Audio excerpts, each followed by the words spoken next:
All right, thank you for your patience this morning. I just am really excited because we actually have been able to get our contractor on board this morning, and also we have some new support staff for the board. So I do want to do some introductions to this morning. We have Robert Bjorklund. You want to stand up? Okay. Robert's been with our PSCO office for about 25 years. He's got communication systems, engineering, procurement, implementation, and testing for our public safety and utility agencies. And he's going to be our technical advisor for the board. So you'll be able to contact him for any technical questions that you may have. He also has some background in private and public sector service, and including LMR dispatch systems, SCADA links, microwave network upgrades, bid specifications, and compliance testing. So I'd like to welcome Robert on our team. Thank you. Also, you've met and have probably been in a lot of contact with Juliet Lack. She has been promoted now. We're real excited. She's now working for the board. She's your first point of contact pretty much in any correspondence. Feel free to get a hold of Juliet Lack. If you need her number, we will get it out to you for those new board members that weren't here last meeting. We have two other new people that are on our team, and that's Hector Rodriguez. And Hector comes from us from the private sector, and he's had some really great outreach background, and we're happy to have him on our team. And then I think you met Sang. She's up in front still at the desk on the check-in, and she's also on our team. So we have quite a good staff now to support this effort for the CalFRN board and the California First Responders Network. And then I'd like to introduce our two contractors from SAIC, Michael Boyden. And Michael has over 25 years of project and program management experience. He's led a major upgrade of Nevada's public safety communication system as the project manager for the implementation of crossband repeaters on numerous mountaintops to provide rural Nevada with enabling technology between the various public safety frequency bands utilized by public safety responders. He managed SAIC's operation and maintenance activities, supporting the public safety radio backbone in Hawaii, and he's currently the project manager for a U.S. Army task order providing command control communications, computer and intelligence, and engineering support on projects in Korea and Okinawa. Thank you, Michael, for being here today. And then we also have Greg Hamilton with SAIC. He's our project lead, and he has over 25 years of project and program management experience, successfully leading small, medium, and multi-million-dollar telecommunications system integration and software development projects. He's led a major upgrade of Nevada's public safety systems communications, implementing the crossband repeaters also. Thank you, Greg, for coming today. And with that, I kind of would like SAIC to come up and give us a real short presentation on kind of who they are and what they'll be doing for us in California. Well, thank you. Good morning. Again, my name is Mike Boyden. Science Applications International, SAIC, is our firm, and we're really, really excited to be joining Cal-OES and CalFRN. CalFRN 4. This adventure, really, this is going to be a long-term and long-range event. And it already has been. I mean, it's been years in the making. But what I'd like to do today is just spend literally 5 minutes to let you know a little bit about our background so you can see where we've come from, where we're going with you. Talk a little bit about the message that we're required to provide as part of the state and local implementation grant program. Phase 1 is all about outreach, and that's the funds that California has received and will support in that outreach. And then finally, just take a glimpse into the future here. SAIC has been involved in public safety communications for, over a decade, and probably 2 decades if you really look at it. But a lot of that has been supporting California and other states and territories through the Office of Emergency Communications. The ICTAP, the Technical Assistance Program, has been going on for years for like public safety radio, LMR, and things like that. The last few years, though, we've been doing broadband public safety planning. And for example, for the state of Oregon, we're now in release 2 of the Planning for FirstNet technical report. It's now over 100 pages, over 100 references to it, and is even used by NTIA as they bring in new staff to kind of get grounded on things. Most recently and most relevant, though, is we've been conducting FirstNet outreach, education and outreach activities. Same thing as will be required by the grant for California. In this past 6 months or so, we have covered over 5,000 miles, presenting in person to large groups, small groups, one-on-one, the message of FirstNet and public safety broadband. Conducted over half a dozen webinars, developed flyers, and distributed those to countless folks, all talking about the what, the why, and the how of FirstNet and public safety broadband. A little bit about that message. What we'll be talking to stakeholders for public safety in California is just that, the law. The fact that in February 22nd, 2012, enacted by the federal level, is the law that basically mandates the creation of a nationwide high-speed wireless broadband network. And the key is dedicated to public safety. That's the new thing here. And the interesting thing about that is that not only did they provide the direction, they provided the wherewithal. Because as part of the act, as you know, $7 billion over the next 10 years have been allocated to create, build, deploy that network. And that'll be coming from spectrum auctions. And probably as important is the 20 megahertz of spectrum allocated at the 700 megahertz frequency range. Chief Jeff Johnson out of the FirstNet board, he likes to call that the linebacker of spectrum. And for good reason. It's due to the propagation and penetration characteristics of it. Let's say if you would have gotten an allocation for public safety, let's say 2.5 gigahertz, like where Sprint's operating right now, you would need 13 to 15 more cell sites than you would to get the same coverage of one LTE cell site at the 700 megahertz level, in the same range as Verizon. We're adjacent to the spectrum. So that's pretty powerful. In fact, at auction, that spectrum alone is probably worth about $2.7 billion itself. So that's a lot of assets going into the law. And finally, not only did the law specify the what, it also specified the how, which is somewhat unique in my mind. They specified that thou shalt use 4G LTE, long-term evolution, as the technology for transmission. And that's actually exciting because as an international standard, 4G LTE is like 10 times faster than 3G. So you're basically going from a garden hose to a fire hose in terms of data transmission. And that's frankly going to allow, well, it's going to enable services that frankly aren't possible right now in 3G. You're going to be able to do one-way, two-way video, high resolution, simply not possible in the past. In short, what the law is doing is this establishing a nonprofit cellular data services telecommunications company in the Department of Commerce. So something that's going to be kind of a unique adventure. In fact, Chairman Sam Ginn says, when completed, the FirstNet network will be the largest and most complex network in the world. So that's going to take some time. What I'd like to do now is just kind of close by talking about the future. Where we're at now is right here. Okay, we've got mission critical voice being provided by today's land mobile radios, and that's going to be here for a long, long time.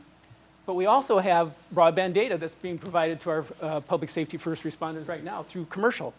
And that's the services that a lot of folks are getting, CHP, others are getting right now.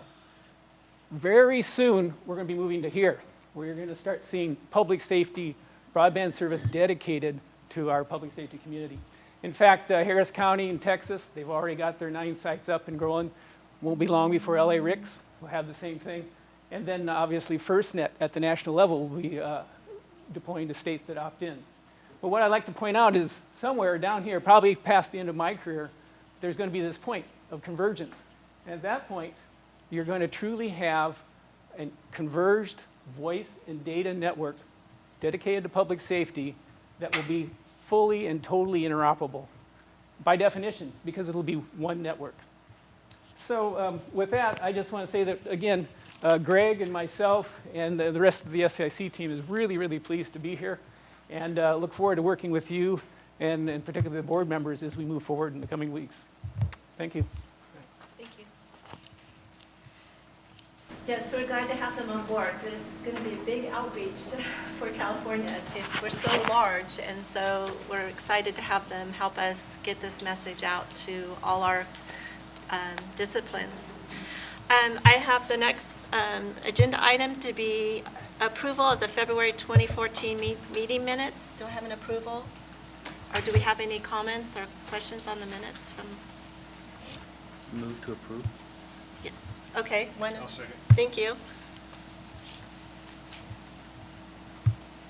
And then we have our presentation this morning, and that is by Robert Osborne, and he's with our California Public Utilities Commission, and he's going to give us a presentation on broadband efforts in California. Hi, good morning. I'm Rob Osborne. I'm from the Public Utilities Commission. I do mainly project management in the broadband group in the communications division. I'm just going to give you a brief overview of what we're doing in broadband in California and why it's important. Let's see, next is this one. There you go. There we go. Okay, so I'm going to run through the grant, the ARA grant that funds our program and also other broadband programs in the state. I'll give you an overview of the Broadband Council, the interactive broadband map, which is available to the public right now, and this is the California version. There's also a national version. Field testing that we're doing, which is to go out and look at all the radio capabilities of AT&T, Sprint, Verizon, and T-Mobile across the state. We'll look at CalSpeed, which is a crowdsourcing app that we have available today for you to download and do your own speed tests. I'll mention briefly tribal broadband and why that's important. The California Advanced Services Fund, which is our state subsidy program to fund infrastructure deployment across the state. The California Teleconnect Fund, which provides subsidies to schools and nonprofits for telephone services, and now moving into broadband. And I'll stop there. There's an appendix at the back. So first of all, where are we getting our federal funding for broadband programs, at least? This is aside from what's called universal service. So we're looking at the ARA grant. In 2009, Congress allocated $4.7 billion to the Department of Commerce for broadband. California got just over 10% of that, and this is combined what we call BTOP and SBI, and I'll go into those acronyms later.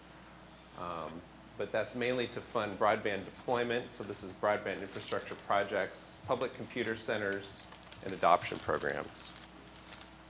So of that, just over, I think it was 11.5%, totaled $542 million. Roughly 18% went to adoption programs.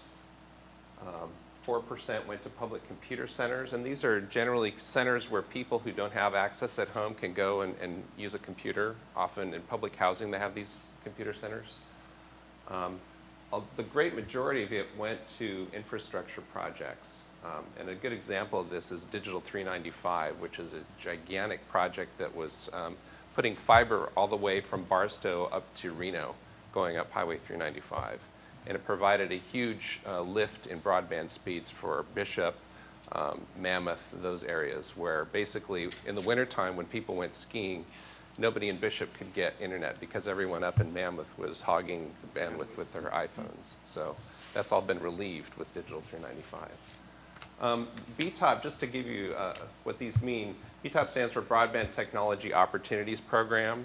And the reason they're separate is there's this tiny little slice here called State Broadband Initiative, SBI, and that's the one that's funding the Public Utilities Commission's broadband efforts right now. So it's a 5-year grant, roughly $8 million, and that will be ending in September 30th of this year.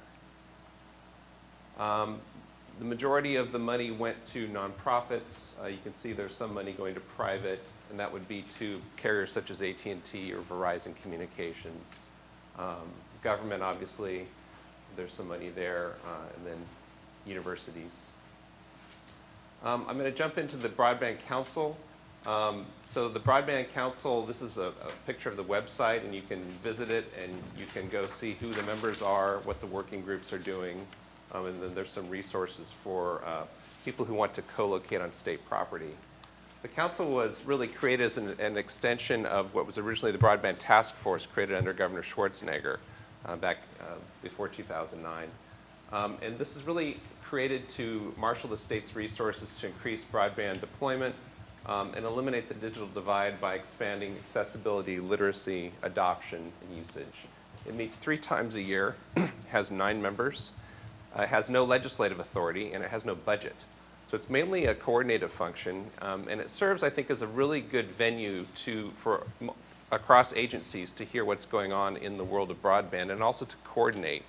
So I'll get into that a little bit later, what we mean by coordinate with regard to broadband.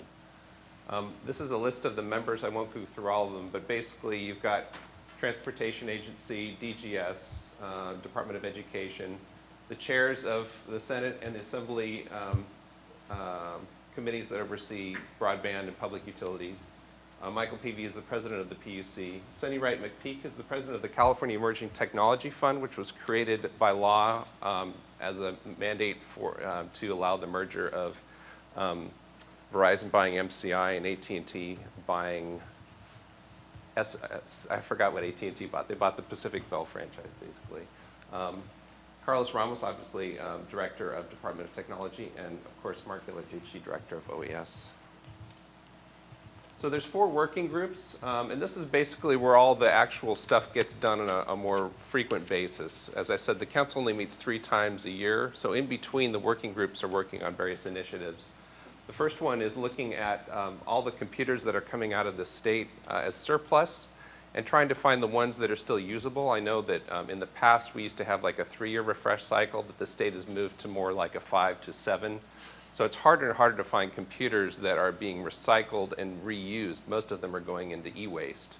But the goal of this working group is to try and find the legislative means, but also, not the legislative, but like the legal means, but also the quantity of computers that we could refurbish and bring to schools or to communities where kids don't have computers. And I often have this discussion with people about what schools, most everyone has broadband, right? Well, the fact is they don't have broadband. There's a lot of communities that don't have broadband and don't have computers.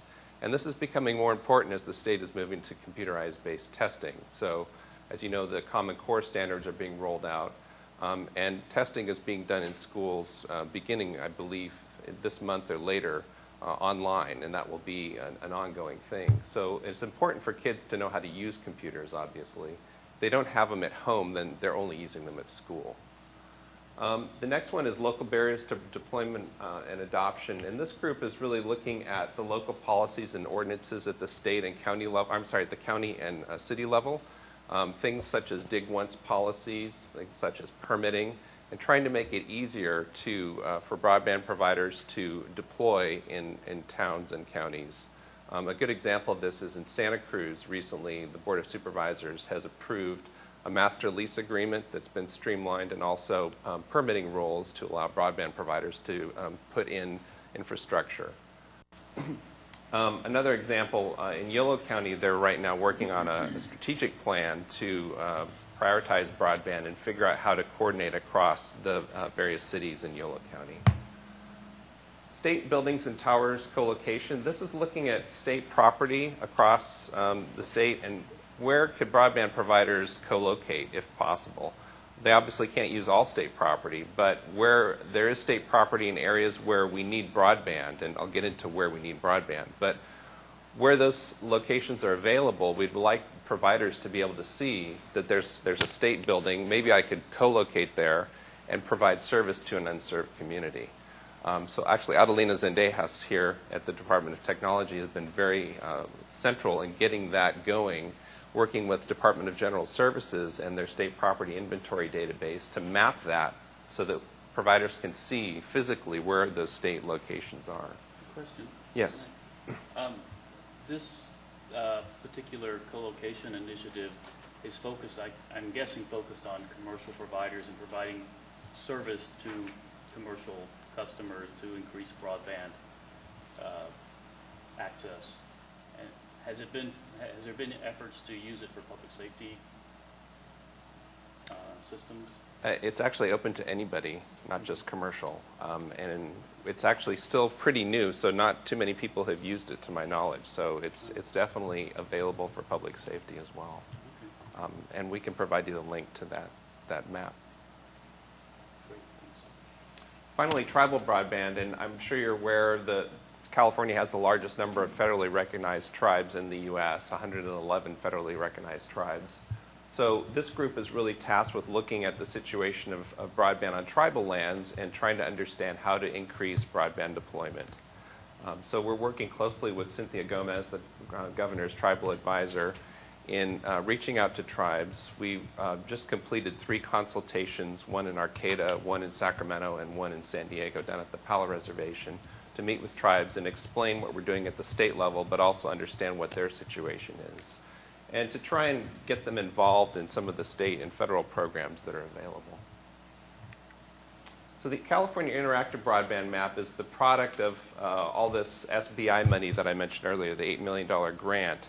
The data that goes into the California Interactive Broadband Map is the same data that goes to the NTIA and is later put into the FCC's National Broadband Map. So this data is what the providers give us, which is what they claim is their availability, geographically speaking. And then what we do is go through and try and validate it using various third-party data sources. The map has lots of features, as you can see on the right, and I've been told that you need to be a GIS expert to use this map, and I disagree because I'm not a GIS expert, but I'm also now so deep into it that I go, oh yeah, it's easy to work out. But some people find it hard to use. So we've created a more simple version, a simpler version for people. We call it the granny map, but it's something that you could look up just your address and find what sort of providers are available at your address. But this is very helpful when you're trying to do research on specific parts of the state. So just a brief history. Back when the Broadband Task Force was created, they were the first to create a map of California. And the reason this is important, I think, not only from a policy standpoint to try and understand where the needy areas are for broadband, but also from a public safety standpoint. What communities don't have access to broadband? And we see this also with the tribal areas. And you can overlay things such as reservations or rancherias to see what the broadband situation is for those areas. So back then when they did the mapping, there was no mobile mapped, and the granularity was not as good as it is now. A lot of it had to do with the reporting, the degree of granularity that was reported. At this point now, we're collecting data at the census block level for wireline providers, which is almost as granular as you can get. You could go down to parcel level, but we don't have that capability right now. The other thing to notice is that we have these, what we call speed tiers. So these color codings have to do with, if you go from the top, the fastest would be greater than or equal to 1 gigabit per second. The slowest would be down to greater than or equal to 768 kilobits per second. And these color codings were given to us by the NTIA. So once our grant runs out, we might decide to move to a different sort of coding scheme. But this is one way of trying to visualize the different speed thresholds across the state. So the broadband data collection we collect twice a year from 87 providers. And it may not sound like a lot of providers, but it represents over 99% of the wireline subscriptions in the state. So it's pretty much covering everybody. As I said earlier, our funding ends at the end of September, but we've put in the governor's budget money to continue this program because we see value in it, and we use it obviously for other reasons. I'll get into that later. Post-processed data sent to NTIA, so we don't just put on the map what the providers give us, we try and validate it, and in areas where we have severe doubts, we will actually take out sections. Let's see, the FCC broadband map is essentially the same data that we show on the state map. The main difference is the state map has more features, and we use it for the California Advanced Services Fund. The data represent, I said that already. Yeah, basically. Oh, one thing I wanted to mention, this is important. We have overlays for anchor institutions. So that includes, we do have public safety anchor institutions included in the map, but I don't think they're very accurate. I mean, I think we could improve that data set, so I'd be very happy to work with Cal OES to improve that data set. And you can also compare providers. So if you just personally want to see, okay, I have Verizon phone, I want to get AT&T maybe, how's their coverage? You can actually show their entire coverage of the whole state. So mobile field testing is one of the projects we have as part of our grant. And this is really unique in the whole United States. We were the only state to get specific funding for mobile testing of the scale that we see. We're testing almost 2,000 locations across the state, and that's for AT&T, Verizon, T-Mobile, and Sprint. So what we do is we have testers in CSU Chico and down in CSU Northridge, and we give them 4 phones, 4 data cards, and a little laptop, and they rent a car, and they go driving for about a month. And they send us videos from where they are. I mean, you find them out in cow pastures and on cliffs, all sorts of interesting places. And we post those videos on our blog, so if you want to see what it's like out in the mobile testing world. They do a fantastic job, and they test. They use a test that we developed for California that looks at not just the speed, but also factors such as streaming capability, so what we call UDP, and latency. We're trying to understand not just the speed, but also the capability of the mobile providers to deliver IP data, Internet Protocol data, which is becoming a very important thing as carriers move away from what's called circuit switch voice over to IP voice. We also analyze and publish the data, so we have a report. The most recent report is from the 3rd round of testing, which we did in spring last year. We should be publishing our 4th round data, which is from fall 2013, probably in the next month. And so this is, some of our testers. You can see they're having fun. And then this is an example of what the speed results look like. It's a little complicated, but you can go on the interactive map right now and choose a point. And you can see here there's little points that are color-coded by speed. You can click those points and actually get the results from all 4 tests. And these are averages from both the phone and the data card.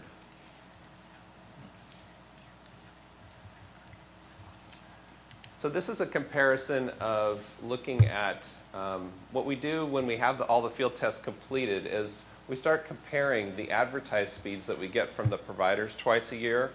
And then what we do is we take all the points across the state and we interpolate. So we try and create a model of what we would expect the coverage to look like if we didn't have this provider map.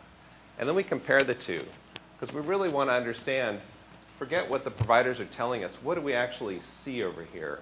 And we try and predict in between. So when I say interpolation, it's like having 2 tent poles, and then in between the tent sort of sags a little bit, then it goes back up. So this is a mathematical model to try and understand what from a user standpoint, the actual situation looks like. You can see here with Sprint, the green color is pretty fast, and this is probably Sprint's new LTE service. But as you get further out, the yellow is slower, and then the gray is really less than broadband, 768 kilobits per second downstream. CalSpeed is sort of a light version of what we use for the field test, and this is available on Android today. And this is something I'd like to talk with you folks about for using in the field to further enhance our data set. We have CalSpeed available to the public, and we actually have a lot of people out there testing for us for free because they want to know what the speeds are in their homes.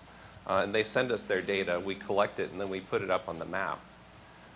So I'm interested in understanding, we could actually create one for public safety. So folks who are out in the field, if they want to run a test, that would help us. And then we could have that separate layer for maybe the public safety areas.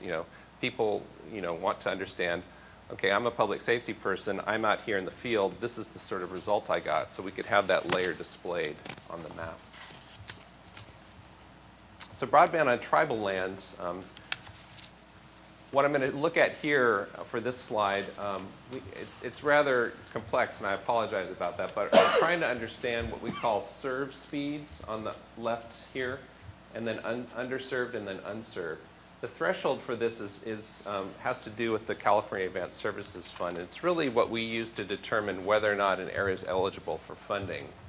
But the big takeaway here from this slide is anything below served, so we're talking about underserved down to unserved, from a population standpoint, and this is just based on 2010 census, 45% of the population, we estimate, is underserved. However, of tribes, we count the tribes 66%. So there's more tribes than there are population that we would consider underserved and eligible for funding. And then when we look at mobile, you can see the effect that mobile has. This, what I just talked about, was the wireline and fixed wireless side, which we call fixed. If we look at mobile, it's a different story. Only 20% of the population is underserved. And that has a lot to do with LTE and Verizon and AT&T. Those are the two carriers that have just been blanketing the state with LTE coverage. And as it was mentioned earlier, the 700 megahertz is an amazing technology. I mean, it can cover lots of area and cover high speed.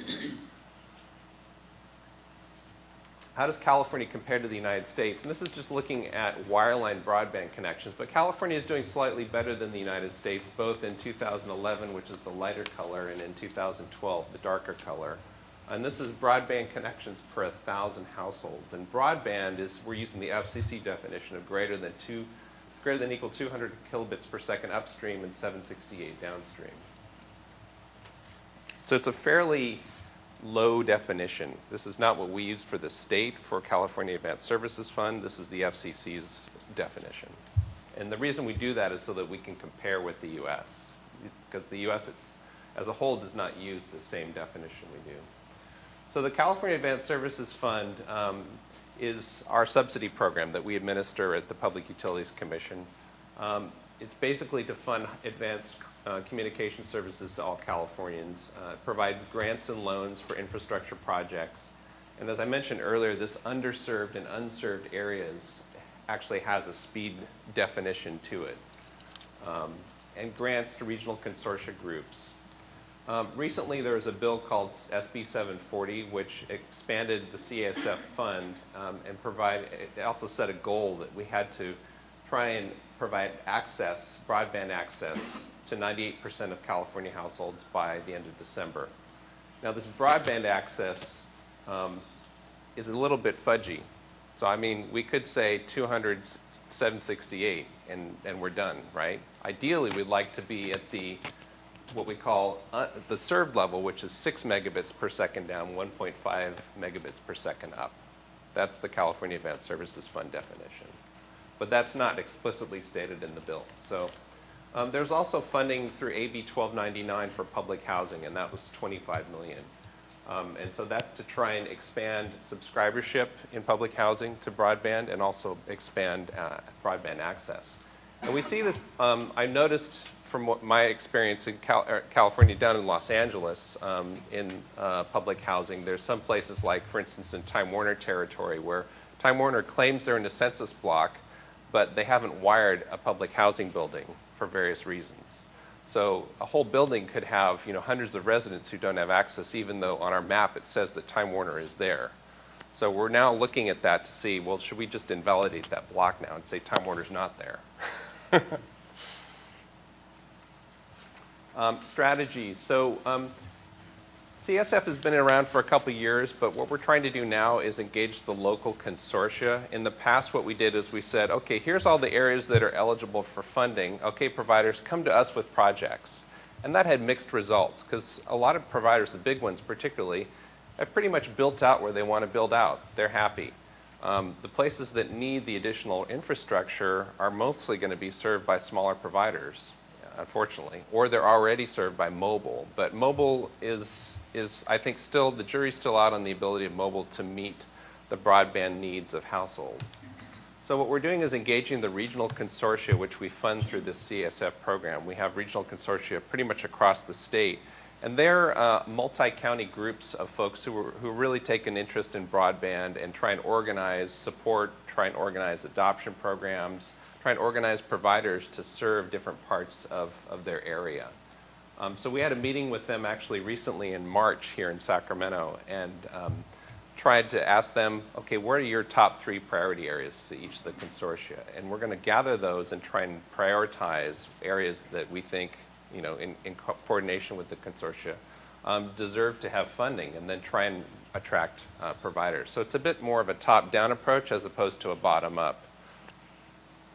One thing I wanted to mention, the resolutions we have at the Public Utilities Commission do include and call out public safety entities that benefit from the infrastructure project. So when we do get applications coming in for California Advanced Services funds, we take into account public safety. We also take into account schools, our schools being covered by a specific project that's asking for money. Pretty much that's it, I think. So $315 million total is available to California Advanced Services Fund. I believe roughly 20% of that is encumbered right now, so there's still a lot of money left to be awarded. And this is just an example of an area that I'm looking at the eligibility. This is what we call the pink map. And the dark red, I'm sorry that it's a little bit hard to see, but the dark red here is what we call served. So that's greater than 6 megabits per second down, 1.5 megabits per second up. The lighter is what we call underserved. And that means it's below that threshold, but it's higher than unserved. And then unserved would be the light pink, which is a little bit hard to see. So that's really below the FCC's broadband definition. So anything red or pink would be eligible. And the reason I show all three is combined includes mobile. If we look at just wireline, you can see the pink area opens up a lot more in the center. And you can see the effect of mobile here on the far right. So mobile does a lot to declare areas, create areas that are no longer eligible. And that's why we have CalSpeed. So if an applicant or a community is, for instance, in this area here that's in pink, and they say, well, actually, the mobile isn't so great here, then we ask them to run CalSpeed, and we can look at those results and see if this is indeed the situation, or maybe the pink should be a little bit bigger.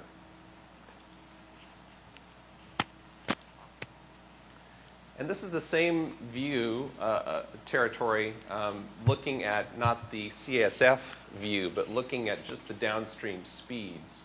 Again, wireline. Center, I'm looking at fixed wireless now, and so this is stationary radio that's beaming broadband availability to homes. And so here on the far left, you can see wireline downstream speeds. Anything that's green or this dark blue is pretty fast and definitely above CASF speeds. And then you can see with mobile, it's almost all green here. Again, I think a lot of that has to do with LTE. Then finally, the California Teleconnect Fund. And this is a fund that is used as part of the PUC's Universal Service Program. And it's used to help schools pay for telephone service and now for internet service. It also helps nonprofits. There's a federal equivalent of this called E-rate, which is used to do the same thing essentially. And it provides 50% discount on select communication services. And it includes the California Telehealth Network, which I think was created several years ago and is really working on trying to connect all the hospitals and clinics across California. And this is also funded through a surcharge on your phone bill, just like the California Advanced Services Fund is. So I hope I didn't speak too quickly. No, that's good. Lots of information for us. Yeah. Great, thank you. Any questions? Okay, thank you, Robert. Thanks. We appreciate that. We have some development of the next item on the agenda is development of work groups. Would you like to take a 10-minute break and then we can come back and discuss some of these groups, because we have some ideas and then we'd like to hear from our board members also. So if we could take a 10-minute break, again, I ask that you keep your conversations down in the hallway, and to the left is the facilities, restrooms, and snack bar in the side there. So 10 minutes, we'd be back at 10. Go ahead and get started then. Our next agenda item is the development of work groups. Some of the things that our staff at PSCO put together is kind of a short description on a couple of technical groups and advisory groups that we had come up with. The first one is a technical advisory committee, and what this would be was the CalFRN board may establish a technical advisory committee to meet the needs of FirstNet. The chairperson of this advisory committee shall provide periodic reports to the CalFRN board during regular meetings. The purpose of this committee will be to advise on opportunities that leverage existing projects with the broadband build-out and direct the integration of future FirstNet initiatives. The takeaway that we would like from our board members are some nominations for appropriate people to be representing on this board, because this is really our technical piece of it. And what we'd like is maybe have the board members send to Juliet Lack some nominations, and then we can look at that at our next meeting. Any questions or any other suggestions on that? I have a Barry? question. Uh-huh.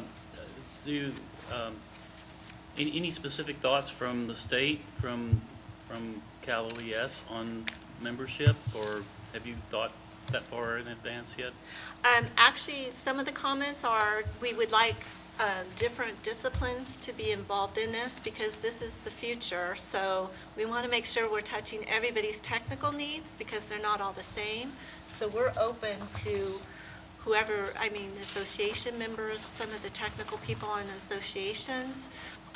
I think personally, we really do want technical people on this particular committee to talk to what's going on with FirstNet Authority and some of their initiatives, and how it's going to impact California, or how we can work with them. So Then, in that case, I actually had two recommendations, and I'm going to mention them now because they're both actually here. Perfect. If you would like to meet them, they're both in attendance. The first is Michelle Geddes, who is the chair of the BayRICS Technical Advisory Committee. Our TAC is a multi-county advisory group, serves 7 Bay Area counties. Michelle actually works for the City and County of San Francisco in the Department of Emergency Management as interoperability program manager, something like that. She wears a number of hats. Yes. But she's also a lot of engineering expertise, and I just would say our TAC is maybe is a good example of how we brought the best minds from the 7 counties together to sit on one advisory board for the BayRICS JPA. And Michelle, I think, would be happy to serve on this group. great. The second person is Joyce, and I won't pronounce her name right, Joyce Starosiak, who is with Sacramento Fire and the EMS Command Center, and she is also a member of the municipal, can you help me? Yeah, the Municipal Information Systems Association of California. Yes. And which I think is a group that we should probably try to tap into. And she's an officer with the Central Region. Yeah, I'm Secretary of the MUSAC Center. Yeah, and again, she comes highly recommended from some other of the association folks that I know, and she would also be willing to serve. So those are the 2 recommendations I would have, and you're welcome to introduce yourselves during a break or whenever. That's okay. Do you want to give a little bit? Oh, I just talked to her, just giving it during the break. A little bit about what you guys have already been doing? Sure. That'd be awesome. Yeah, absolutely. Hi, I'm Joyce Starosiak. I'm the IT manager for the Sacramento Regional Fire EMS Communications Center. We are the communications center for all of Sacramento County's fire EMS services. We serve 1.4 million residents in the County of Sacramento for fire and EMS services. The County of Sacramento, as you know, has just recently switched over to a P25 backbone infrastructure, and we were involved in that switchover about a week and a half ago. And our current focus at the comm center is to go to a new computer-aided dispatch system, which is going to rely on data, a very strong data network. And so I have a personal and professional commitment to the mission of this board. We are honored to be considered as part of the technical group of this working agency because of the importance not only in the Sacramento region, but as I represent MUSAC throughout the state, all of the IT managers in the state of California and with the special districts. We feel it's very important that it's done well technically, and I want to be able to be that conduit between our organizations. Great, Thank you very much. Thanks. And Michelle, would you like? I You know, I'm more than happy to be part of the Technical Advisory Committee. I think that there are some really good lessons learned that we have in the Bay Area in terms of how to actually pull together through different resources and working with many different agencies, jurisdictions to, you know, just conceptually build something. And we were very close in the Bay Area, and we have a lot of just great information I think we can bring to the table that we can, you know, use throughout the state of California. Great. Great, thank you very much. And I think, Scott, did you have something? I was just going to ask, how many people are we expected to have on this? There was no number given. So it's limitless. So you guys are already on. Congratulations. And I would like to recommend that Bobby Arkland from our staff, with his technical expertise, be also on this committee. So the nominations go to Juliet? Yes, Is that what you're please. saying? And And by so- when? If you don't have her contact information, she would be happy to give that to you before you leave today. Perfect. So that's technical. Okay, this is Cynthia Gomez. I have a couple of comments that I want to make sure that folks are considering when we send in these nominations. One is that the requirement of California is that we include the tribes in the consultation, and you've heard this said several times. But in order for us to get a good picture of the types of public safety information that we're going to want on a technical advisory committee from the tribes, we can't just have one, because there's so many different areas that we need to make sure that we're getting the advice from in the tribal community. So I'm going to be recommending at least 5. And I know that sounds like a large number, but this would be these would be individuals that represent the various disciplines that I think we need to make sure that they are here, because they're different than many of our local or state public safety areas. And that would include like the police chief for the Tribal Police Chiefs Association, someone from a fire chief background, the tribal federal liaison for broadband, the Bureau of Indian Affairs, Office of Emergency Services. Those are the types of people that I think would be beneficial to have on this technical advisory committee. I can't sit on the technical advisory committee because I have too many things that I have to do in my job. So I think the folks that really have that technical expertise are the ones that we need to have on this committee, and we need those disciplines in the tribal community. Great. I think that makes a really good, rounded committee for the tribal also. We encourage their participation, definitely. So if you could send those names to Juliet, we'll definitely get those on that list, and we can discuss that at our next meeting, which is June? June. Thank you, Cynthia. Thank you for joining today. Any other comments for the Technical Advisory Committee? Okay. Sue, Oh, could go we ahead. could we set a deadline? Oh, sure. for nominations? Let's say 2 weeks. Is that enough time for you to get some nominations to Juliet, please? And can you get me a date on that? For 2 weeks? And we'll give you a date. And yeah, just probably defining a number for how big it's going Yeah. to be is, And- we're looking at, I mean, just the nominations so far are 8, so. So 8.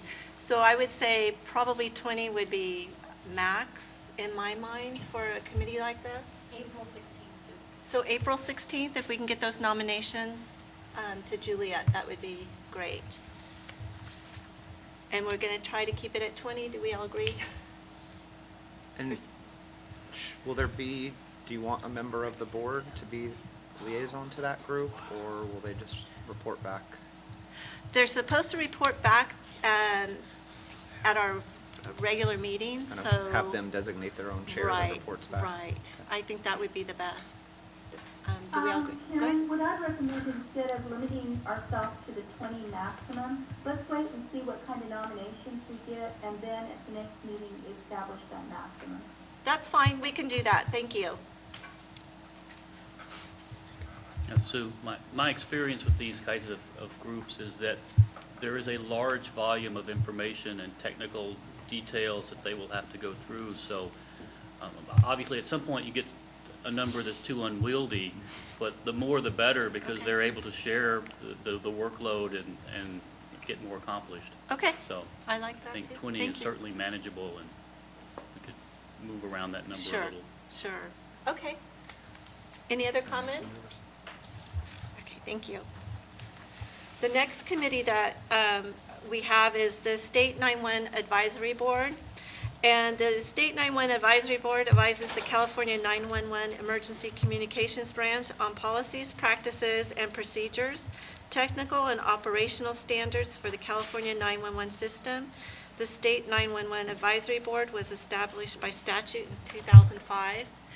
And our office is very involved in the 911. William Anderson is our branch chief over the 911 branch in our office. And this advisory committee meets on a regular basis, and so they'll be able to provide us some assistance when we get more involved with the 911 community. Another committee that we have discussed is the Mutual Aid Advisory Committee. And the Mutual Aid Regional Advisory Committee is comprised of several discipline-specific mutual aid systems that function within the state's mutual aid region framework. Each mutual aid system works within a defined set of counties and with its own procedures, communications, and personnel structure. The committee is comprised of mutual aid coordinators in various disciplines: fire, law enforcement, disaster medical, and emergency management, and are a principal source of information. The mutual aid MARAC meetings are done on a quarterly basis, I believe, and I want to say there's 6 MARAC meetings a year, and they are coordinated through Office of Emergency Services. But it is a good community of a lot of emergency managers and disciplines that do meet on a regular basis also.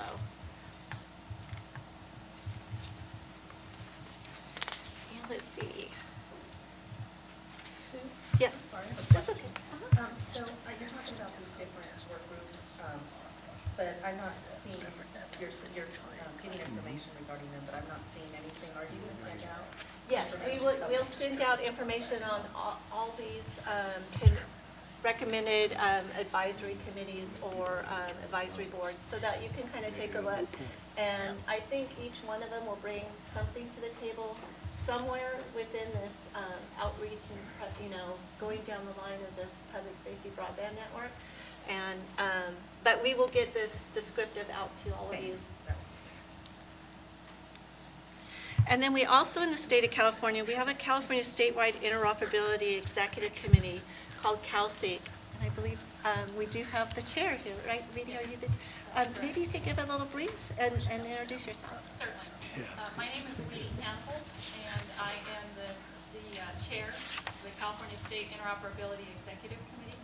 We're a technical group that works, that has locals as well as state groups that meet together about interoperability and communication. And we're excited about the FirstNet board and being a participant in resolving the issues that we see coming down. But it's just a matter of looking forward. Great. Thank you, Weedy, for coming today.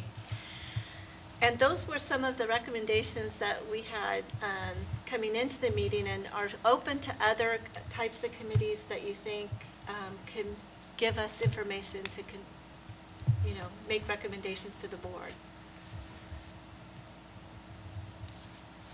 Are there any questions? Okay. I'm trying to think this through, that it may be something we can consider or talk about, and I'll check with these same folks that I will be recommending for the technical advisory. But maybe it might be helpful if they were on a tribal advisory committee to help us with the consultation that we need to do with the tribe. Cynthia, this is Adelina, and I think that's a good idea. We can talk about that, but I agree. So we'll add a tribal advisory committee to our technical advisors, and I'll work with your office or Adelina's office to get some descriptive for that, to get to the members. Great. Is there any other comments? Okay, so we have some unfinished business, which is the discussion and approval of our CalFRN bylaws, and I believe those are all in your packet.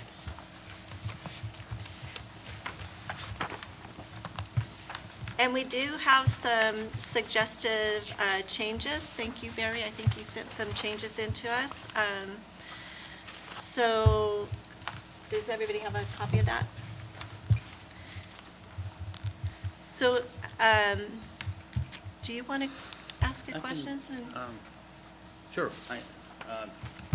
Thank you Yeah, for no problem. adding I guess the comments that I sent are in red here in the packet.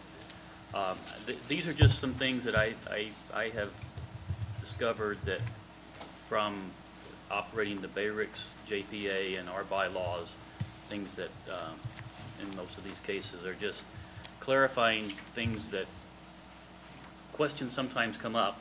For instance, if we have a meeting and there's no chair or vice chair present, can we still have a meeting? Can we agree to informally pick a temporary chair for that meeting? Those types of things. Then I had a question about whether the officers, we elected officers the last meeting, whether they serve for life, or whether they should have a 1 or 2 year term. Obviously, they could be reelected, but that's just something that the board can decide. And then there were just a couple of wording questions in a couple of these that Okay. I thought unanimous might be better than consensus and majority vote in the last part. So I don't know if any of you have questions or concerns about any of those changes.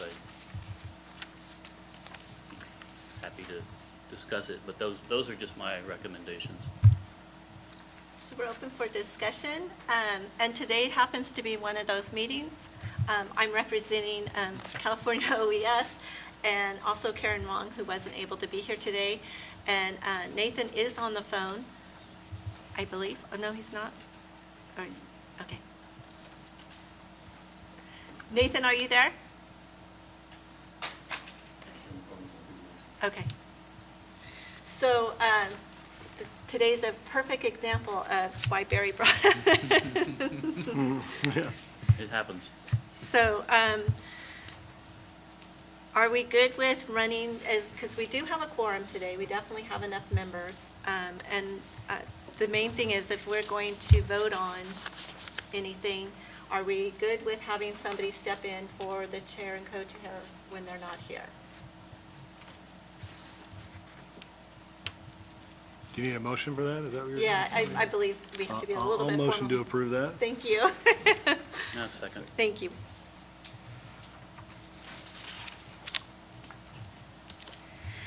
And as far as the term, should they have a fixed term of service? How's our feeling on that? Karen Wong is our chair, and Nate, and I'm not going to pronounce his last name. Sorry, Nate. Trowernick. Trowernick, thank you, is our co-chair.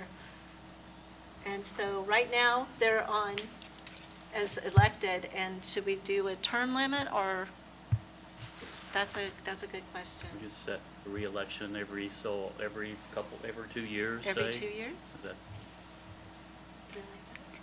Every 2 years? Okay, so we have a motion to set the term limits to every 2 years, and they can be re-elected, I take it? Yes, no, Okay. they're not term limits. They're just re-elected. re-election. Yeah. Okay, I'm good with that. Chris, do you know what the 911 committee is today?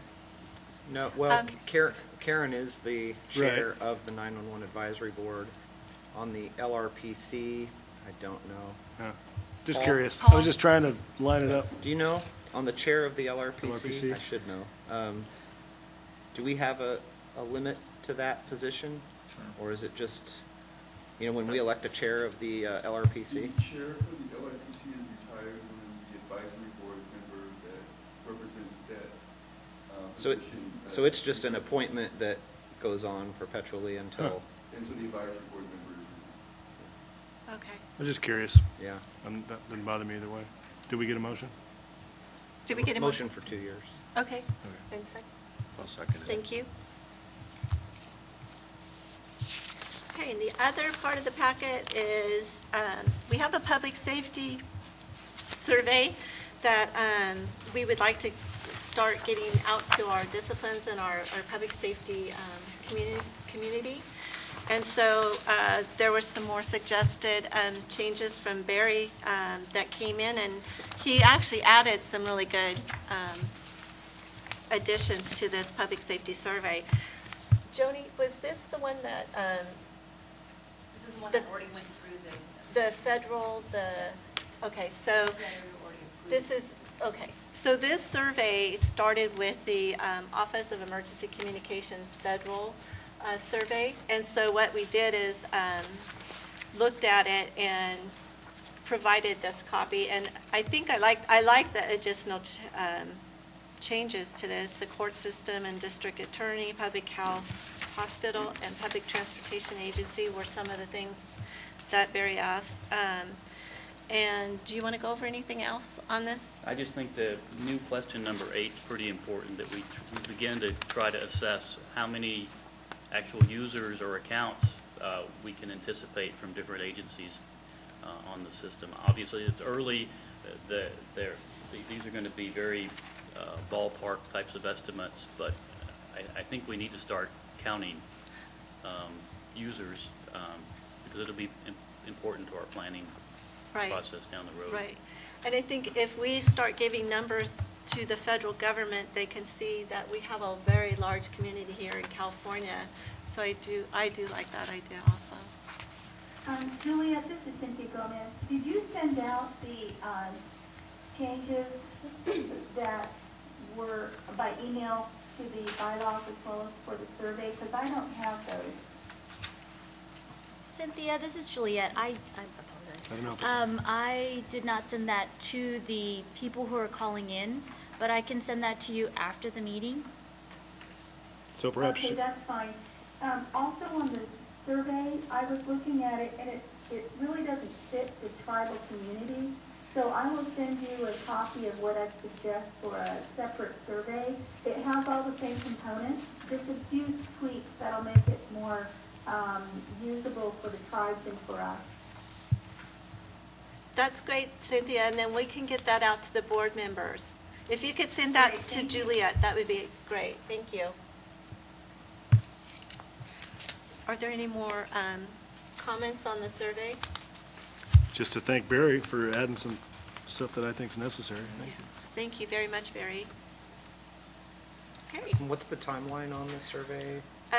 Let's go ahead and is 2 weeks for you okay to get this back, and then the nominations for the committees also? Sure, do that all at the same time. Okay, And that then, would be great. so once the board submits the information to Juliet on any additional changes to the survey, does it need to come back to the board at our next meeting before Right, this goes out? we'll send out the changes prior to, and then we will discuss and finalize this. How about next meeting at the June meeting? Okay. Does that sound good? Okay. For the June meeting. Is there already a plan for how it's going to be rolled out, or what you're going to use, what website, or? We have a SurveyMonkey tool, but I'm also right now, we're trying to, if you guys also have addresses of where you want it sent, just let us know, because we're also doing research to make sure that it gets out to a lot of different entities. So we'll describe that to you in an email back of how we're going to get this out. And then if there's more suggestions, just let us know. Well, and I think going through the agencies and groups that are represented here, we all have large email lists that either we can provide or that we can facilitate getting it out. So Great, that's good. Okay. And then we have one more thing from Barry on the announcements, the SB 1211 legislation. Yes, and this is actually, I think, more of a question. We heard about new legislation in the Senate, State Senate, SB 1011, which appears to have some impact on FirstNet. At least it mentions FirstNet, and I just, more than anything, was wondering if we could get a report either now or sometime in the future from Cal OES on the legislation. I've had some people ask me, should we support it? Should we, you know, what is it? Right. And so my quick view of the legislation appears, it looks like that what the state is asking for is that to the extent that FirstNet deploys infrastructure, that infrastructure also be used to support next generation 911 deployment or rollout in the state, which I think is a good thing. I can't see anything wrong with that. It does a few other things, but that was the question that I raised for me. I think there was a hearing yesterday on it, but I don't know what happened with it, Okay. and I don't really know the status other than that. But if it's something that Cal OS supports, you know, I think we would be happy to support it as well. I just like to know. Right. So I know that our 911 office is doing some analysis, and we have a very formal process in the state that we have to go through. Mm-hmm. And so what we'd like is maybe have the board members take a look at the bill, and if you have any suggestions or recommendations, feel free to get that information to Juliet. And I believe Karen had let me know that this will be discussed at the 911 Advisory Board. So there are some people looking into it, but we really would like to hear from all our public safety partners. So if you have any recommendations after you review the bill, please let Juliet know, and we can put that on discussion. Just to clarify, I think Barry said SB 1011. It's just for the folks on the 1211. on the Sorry. phone. Oh, It's it's no, I just want to SB make sure they had the 1211. 1211. Right. Correct. Great, thank you. My mistake. You were batting 1,000, Barry. And Sue, if you don't Yes, mind, I'll just go add, ahead. this is Chris Herron. There's a public safety coalition, if you will, and CSSA, police chiefs, fire chiefs, I think CPUC, and I may be missing someone, I apologize if I am. I don't know if CHP's on there separately, but that does a monthly conference call now to discuss bills affecting at least the Great. PSAP community, and I know this is on their list. And they had a meeting/conference call yesterday. And certainly, we've got a couple members of the advisory board and the LRPC that participate in that. So if nothing else, we could ask them to give a brief Yes, we could. update on That's the a laws great that they're idea. keeping That's a an great eye on. idea. Yeah, I think that's a good idea. Great. Put that on. We can, yeah, if you want to put it on the list, and then I can mention that Okay. to them as well.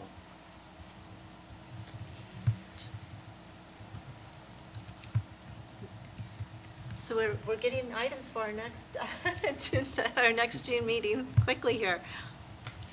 Thank you.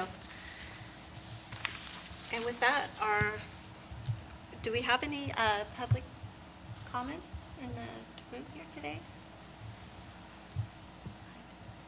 Okay. So we have a few minutes. Our next presentation is actually a quarterly state point of contact conference call with FirstNet, and this is the second call. They're actually doing a webinar today, so we asked if our board members were able to participate, and they said that would be fine. They just asked that all the questions just be funneled through one person. So if we have questions, I can address those to the FirstNet conference call. But that does not start until 11, so we have a few minutes. Is there any other items that anybody would like to discuss?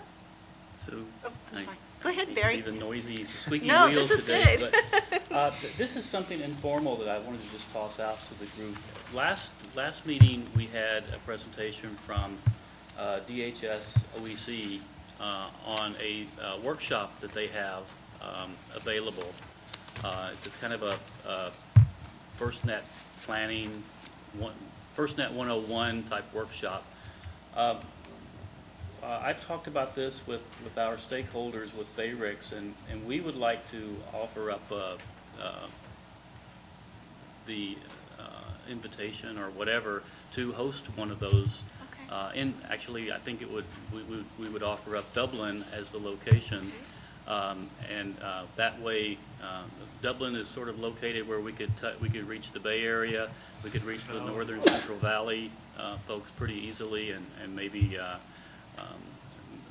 we can look at adding that to our agenda for next meeting as well. We have a lot of interest in that workshop. Folks have heard about it from other states who've already conducted it. And so we would be happy to host one of those workshops, soon.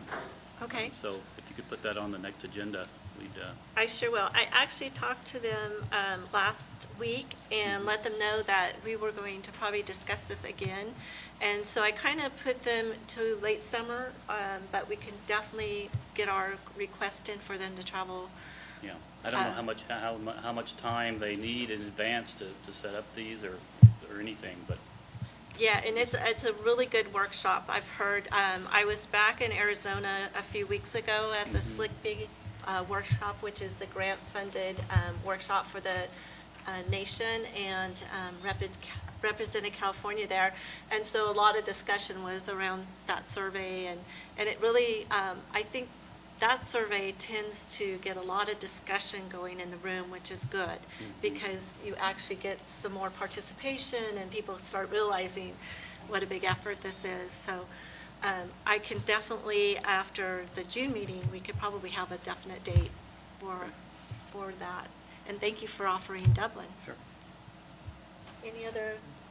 Any other business today?